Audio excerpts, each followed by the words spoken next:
예, 요즘 민영화가 무슨 범죄나 뭐 음주운전과 같이 반사회적인 일인 것처럼 주장하는 사람들이 있고 또 각종 오해와 괴담이 판치고 있습니다. 그래서 이 분야를 오래 연구해온 경제학자의 한 사람으로서 민영화의 원리는 뭐고 논리는 뭐고 그 내용이 뭔지에 대해서 한번 좀 생각해 보고자 합니다. 먼저 어느 나라를 막론하고 공공부문이 민간부문에 비해서 생산성이나 경영 성과가 뒤떨어진다는 것은 잘 알려진 사실입니다. 이건 뭐 학술 논쟁의 대상도 아니고요.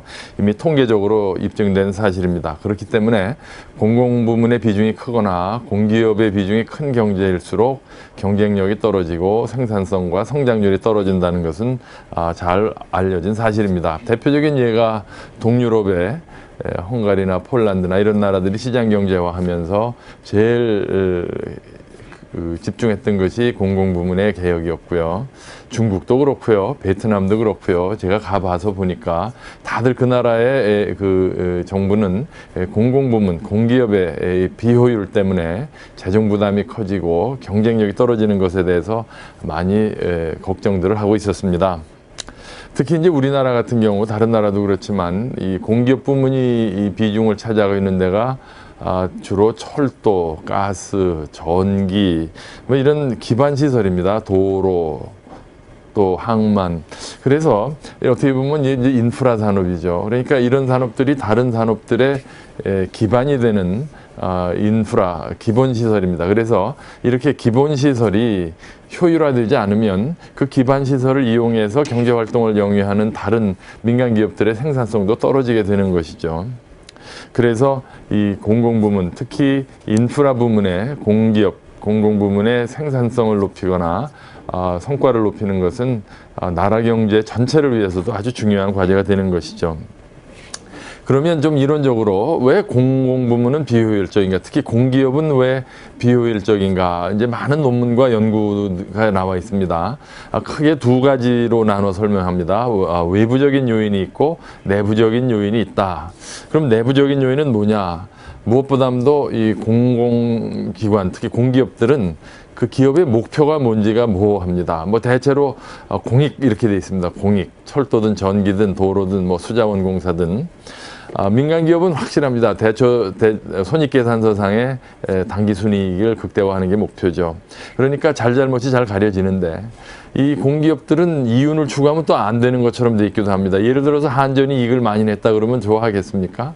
그러니까 이 기업들은 오히려 이익을 적절히 내면서 자기 나름대로의 공익을, 설립 목적을 추구한다. 이런 것을 이제 목표로 삼고 있죠. 그러다 보니까 이제 경영을 잘못해도 우리는 원래 이윤을 추구하는 게 아니라 공익을 추구하기 때문에 그럴 수밖에 없습니다라는 일종의 도덕적 해이와 변명에 빠지기도 하는 것이죠. 또 두 번째 내부적인 요인은 이 공기업은 조직이 굉장히 경직적입니다. 공공부문, 공기업은 말이죠. 애당초 이 조직의 구성 원리가 이게 일종의 공권력이기 때문에 부패나 권력 남용을 막는 것이 조직의 기본 원리입니다. 그러니까 일하는 처리가요, 뭐 어느 공기업이나 한번 가보십시오. 일의 처리라는 게 어떤 성과보다는 그 과정이 공평했느냐, 절차가 규정대로 따랐느냐, 이해관계자의 의견을 수렴했느냐, 뭐 위원회를 구성했느냐, 용역 보고서는 받느냐.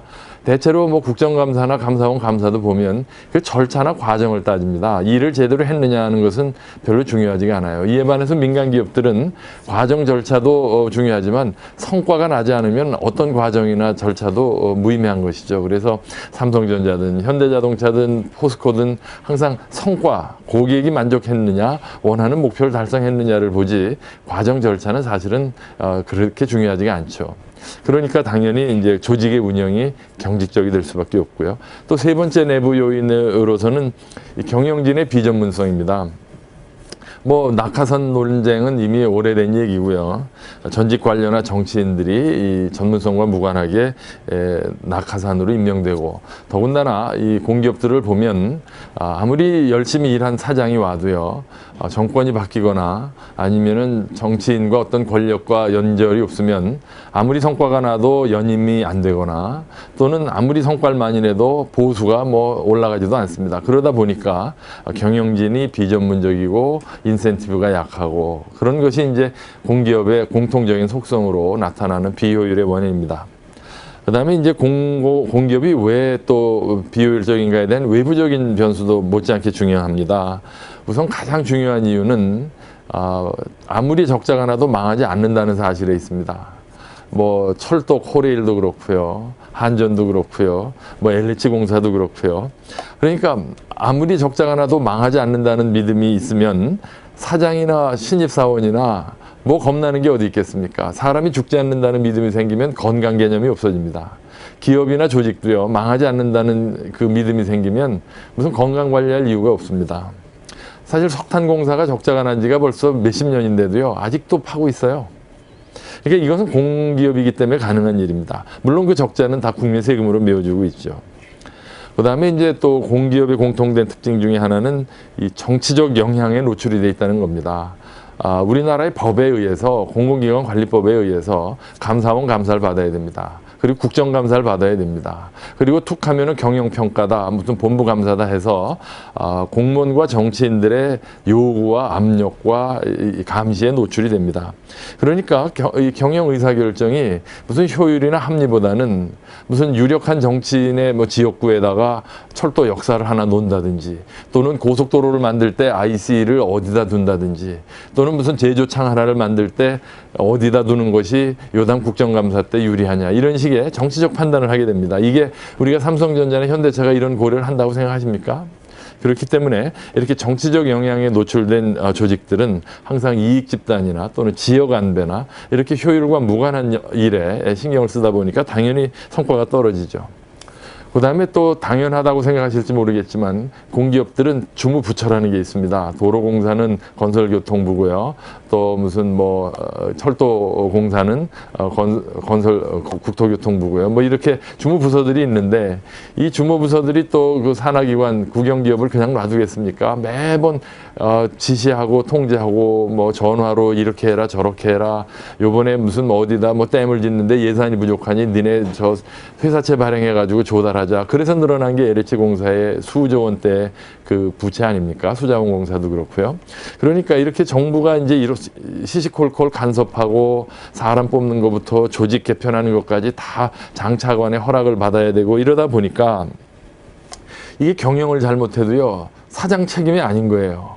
항상 저도 경영평가단으로 공기업 경영평가를 수년간 해봤는데 나가서 왜 이런 식으로 일을 했냐 그러면요 근거 공문이 있어요. 장관 지키니 찍힌 이러이러한 업무를 위탁하오니 추진하기 바랍니다. 이런 식의 공문이 오고 정부의 통제와 규제가 있으니까 경영을 잘못하고 적자가 나도요 자신들 책임이라는 생각이 안 들어요.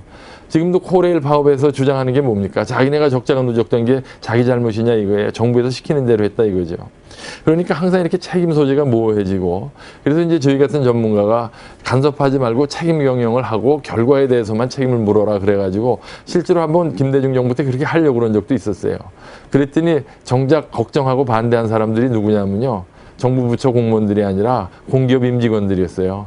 자율 경영을 해본 적이 없고 마음대로 하고 결과에 책임 묻겠다 그러니까 오히려 자기들이 더 불안한 거죠. 그러니까 오히려 정부의 규제와 통제를 즐기는 측면도 있습니다. 편하거든요. 그리고 무엇보다도 공기업의 비효율의 원인은 바로 이 공기업들이 독점 대기업인데다가 정치 사회적 영향력이 막강하다는 데 있습니다.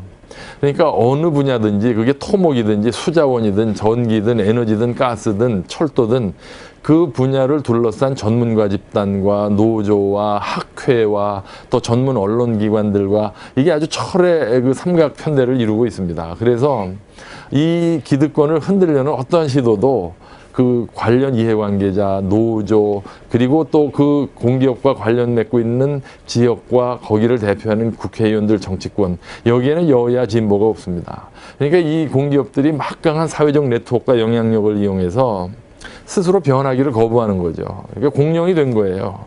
오히려 정책에 영향을 미칩니다. 그래서 새로운 기술이, 전력 산업에서 새로운 기술이 나오고, 가스 산업에 셰일가스 혁명이 나오고, 철도가 첨단화하고, 뭐 이런 많은 기술과 시장의 변화에 대해서 귀찮은 거예요. 그냥 바뀌기를 거부하는 겁니다. 정치적 영향력과 여론에 대한 어떤 영향력을 가지고 스스로 변신을 거부하고 거대한 공룡으로 변신해 나가고 있는 것이죠. 더더군다나 이게 철도도 그렇고 가스도 그렇고 전기도 그렇고 독점 아닙니까? 이 독점이라는 것은 민간이든 공기업이든 비효율적일 수밖에 없고, 그 분야에서는 슈퍼갑입니다. 갑. 그러니까 소비자 알기를 우습게 알고 기술 개발할 이유도 없고, 고비용 저효율의 경영 관행이, 이건 공기업이라서가 아니라 독점 기업이기 때문에 발생하는 것이죠. 그래서 이렇게 공기업이 비효율적일 수밖에 없는 외부적, 내부적인 여러 가지 구조적인 이유를 살펴보면 몇 가지 중요한 시사점이 떠오릅니다. 특히 이렇게 망하지 않는다는 믿음을 가진 조직이나 기업, 또는 독과점지적 지위를 누리는 기업이나 그 기업, 조직, 그리고 정부의 간섭과 정치적 그 간섭에 노출되어 있는 기업들은 국영기업만이 아니죠. 사실은 민간 기업 중에도 이런 속성을 가진 기업들이 많습니다. 과거에 우리나라의 대기업들이 그랬죠. 재벌 집단이 망하지 않는다는 믿음을 가지고 있었죠. 외환위기 이전까지. 또 우리나라의 은행들은 사실상 다 민간 기업이면서도 본인들이 금융기관이라고 그러면서 마치 정책을 집행하는 기관원처럼 행세하기도 했죠. 또 방위산업도 그렇습니다. 뭐 부르는 게 값이고 적자가 나도 안 망하니까. 그러니까 민간 기업이라도 이런 속성을 가진 기업은 비효율적이라는 게 경영학계의 일반적인 결론입니다. 그러니까 여기서 이제 어떤 시사점을 얻을 수가 있죠. 다시 말해서 정부가 소유했다는 사실만으로 비효율이 되는 것은 아니고, 정부가 소유한 것 때문에 이러이러한 내부적, 외부적, 환경적 요인에 노출이 돼서 그 조직이 비효율적이 된다, 이런 얘기죠. 그러면 어떻게 하면 공공부문을 개혁하는가? 그럼 이런 환경적 요인을 하나하나 뜯어 고쳐서 정부가 소유하고 있는데 고쳐라, 망할 수 있게 해라, 독점기업 구조를 깨라, 무슨 뭐 정치적 간섭을 하지 마라, 정부의 감사나 규제를 하지 마라.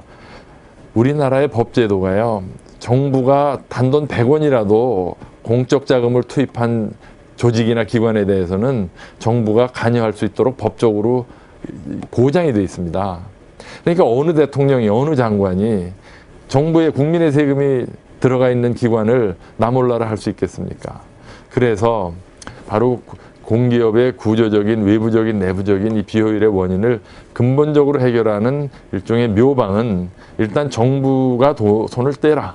정부가 경영 간섭하지 말고 낙하산 인사하지 말고, 적자 나면 니네들이 메워라, 흑자 나도 니네들이 가져라, 이런 식으로 그 성과주의로 가면 되죠. 그럼 이렇게 하려면 어떻게 해야 되느냐? 우선 정부가 손을 떼야 됩니다. 자본적으로, 그리고 법적으로. 그래서 민영화를 하자는 것이죠. 그러나 아까 말씀드린 대로 민영화도 잘못된 민영화가 있습니다. 외국의 실패 사례를 보면 민간으로 소유권을 넘겼음에도 불구하고 계속 망하지 않는 믿음을 갖고 있다든가, 즉 적자를 보존해 준다든가, 또는 정치적 간섭을 한다든가, 정부의 규제를 받는다든가, 이런 식의 그 간섭을 하면 민간 기업조차도 비효율적으로 된다는 것이죠. 그래서 우리가 민영화를 하면서, 민영화가 절대 지선은 아니지만 필수적 조건이고, 그리고 충분 조건을 위해서는 민영화된 후에도 폭리를 취하는 것을 막고 경쟁의 압력에 노출을 하고 요금도 마음대로 받으면 안 되는 것이죠. 당연히. 지금 우리나라의 뭐 택시나 시외버스나 통신산업이나 다 민간 기업들이 하지 않습니까? 그렇지만 정부가 요금 정해주지 않습니까? 요즘 무슨 뭐 철도가 민영화되면 무슨 뭐 20만 원이 넘는다, 30만 원이 된다, 지하철이 5천 원이 된다. 세상에 그런 정보는 없습니다. 택시 요금도 통신 요금도 다 정부가 규제하고 있지 않습니까? 끝으로 민영화에도 여러 가지 방법이 있고, 또 시장 상황에 따라서 다양한 방법이 있습니다. 좀 더 넓게 표현하면요, 민영화는 민간화라고 할 수도 있고, 또는 민간의 참여라고도 할 수 있습니다. 민간 참여의 확대. 예를 들어서 아웃소싱도 일종의 민간화, 민영화의 일종입니다. 예를 들어서 정부 청사내의 구내 식당을 민간 외부 업자한테 아웃소싱한다, 위탁 경영시킨다. 그게 왜 나쁩니까? 그것도 민영화의 일종입니다. 또 정부가 독점적으로 해오던 사업에 민간 사업자가 들어오도록 하는 것이죠. 즉, 그러니까 정부는 그냥 국영기업을 가지고 있지만 국영기업하고 같은 업종에 민간 기업이 들어오게 해라. 우리나라에도 그런 선례가 많습니다. 옛날에 한국통신 국영기업일 때 데이콤이 들어왔고 하나로통신이 들어와가지고 경쟁을 했죠. 또 한전이 독점하던 발전 사업에 요즘 우리나라의 SK그룹이나 한화그룹이나 이런 민간 기업들이 발전 회사를 만들어서 지금 발전 전기를 공급하고 있죠. 이런 것도 민영화 또는 민간화, 민간 참여의 일종입니다. 또 이미 아시겠지만 한국전력이나 또는 가스공사의 주식은 상장이 되어 있습니다. 물론 51% 이상을 정부가 갖고 있기 때문에 국영기업이지만 49%의 지분 을 민간이 갖고 있기 때문에 어떤 효과가 나느냐, 주식시장의 기업 감시 효과가 나는 겁니다. 주가가 떨어지면 주주들이 가만히 있지 않습니다. 정부가 공기업에게 부담을 지우고 비용을 높이고 책임을 전가하는 일을 하면 주식시장에 반영이 되겠죠.